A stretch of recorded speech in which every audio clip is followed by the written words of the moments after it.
윤석열의 계엄은 잘못한 일이라고 72.9%가 답했습니다. 윤석열 탄핵에 찬성한다는 응답은 64.9%였습니다.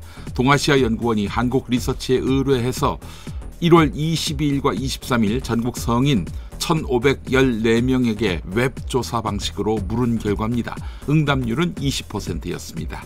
70대를 제외한 전 연령대에서는 매우 잘한 일이라고 답한 응답이 한 자릿수로 집계됐습니다.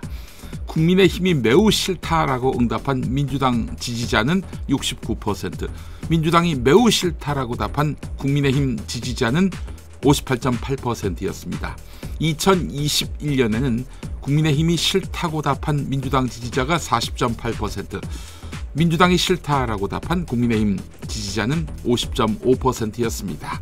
민주당 지지자의 국민의힘 비토 정서가 폭증한 것입니다. 동아일보 보도였습니다.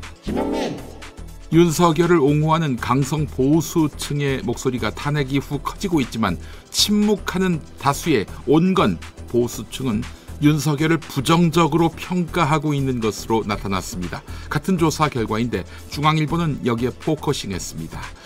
윤석열을 뽑았던 투표층의 이념 성향을 강성, 온건, 중도 보수로 나누고 자신이 강성 보수층이라고 답한 응답자의 평균 윤석열 호감도를 살펴보니 78.49점이었습니다. 반면에 온건 보수층은 윤석열 호감도가 54.42점, 중도 보수층 같은 경우 34.87점으로 차이가 컸습니다. 강성 보수층은 여전히 윤석열에게 지지를 보내는 수준의 점수였지만 중도 보수는 낙제점에 가까웠습니다. 2023년에 이어서 지난해에도 대규모 세수 펑크, 즉 세수 결손이 발생한 것으로 집계됐습니다. 정부가 세수 추계를 잘못한 것입니다. 정부 최상목 경제부총리입니다. 지난해 연간 국세 수입은 336조 5천억 원이었는데 본 예산 367조 3천억 원보다 30조 8천억 원 덜 거친 것입니다. 문제는 정부가 예산을 잡아두었지만 못 쓴 돈, 불용액이 20조 1천억 원으로 집계됐습니다. 역대 두 번째로 큽니다.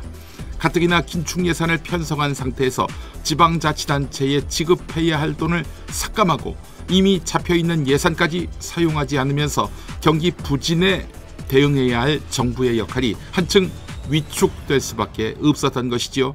그 일이 올해에도 반복될 것 같습니다. 정권 안 바꾸면. 미국이 수입하는 모든 철강과 알루미늄에 대해 25% 추가 관세를 부과하겠다고 밝혔습니다. 또 오늘이나 내일쯤 상호 관세 계획도 공개할 것이라고 예고했습니다. 상호 관세의 경우 트럼프는 우리에게 관세를 부과한 만큼 우리도 관세를 부과할 것이라고 밝혔습니다.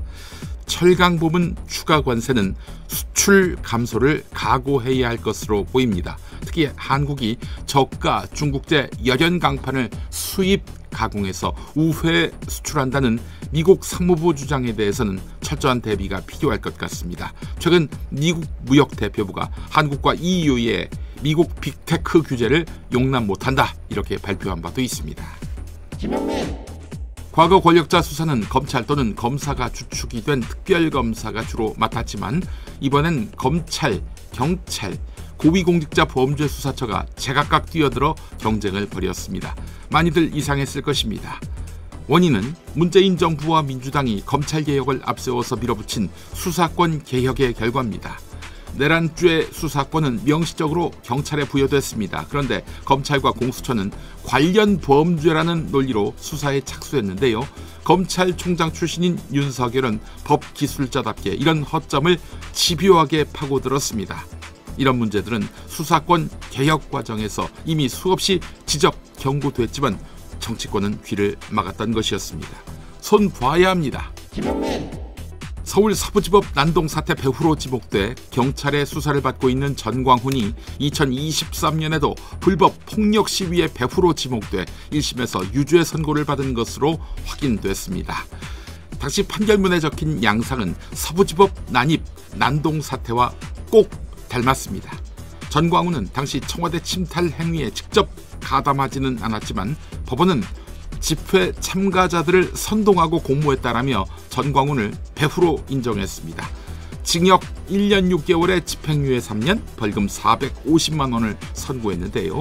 참가자들을 선동하는 언행을 한 사실로 말입니다.